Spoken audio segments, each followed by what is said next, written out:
I'm an art teacher, so that means I'm also a pack rat. So in this video series, I'm sharing with you some of my project samples, and it might give you an idea for an art project you can do on your own.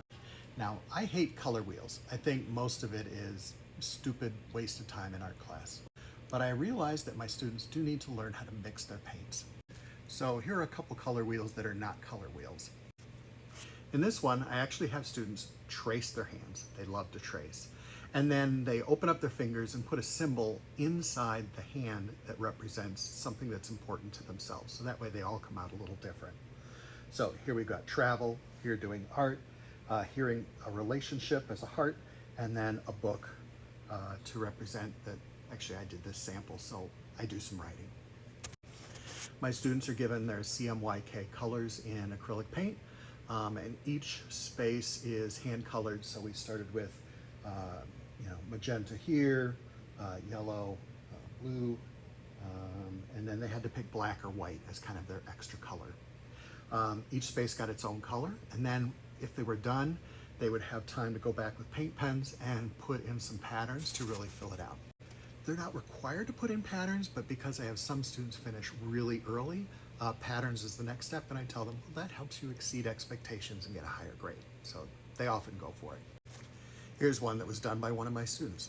It's beautiful, really.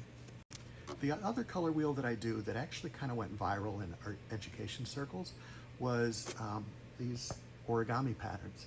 So I would have students spend a few days looking up videos for how to fold certain things that kind of were self-expressive. So if the student loved to run fast, they would figure out how to do an origami cheetah. If they loved to travel, maybe an origami bird, etc. Then they would unfold the origami at 12 by 12 inches and trace the patterns back onto their canvas. And then the same thing, I gave them CMYK colors, or they could pick white instead of black. And they would fill it up with their color mixtures, learn how to mix, and these came out really beautifully. And again, students who finished early, they got to do pattern, and they went wild with this one. Isn't that a fun way to do color wheels that aren't really color wheels? I've done some other things, but I just wanted to share these two with you. And if you look down in the description of this video, I'll have links to these lessons. If you want me to do more videos like this, go ahead and like, comment, and subscribe, and then I'll know, hey, I should do more. Thank you.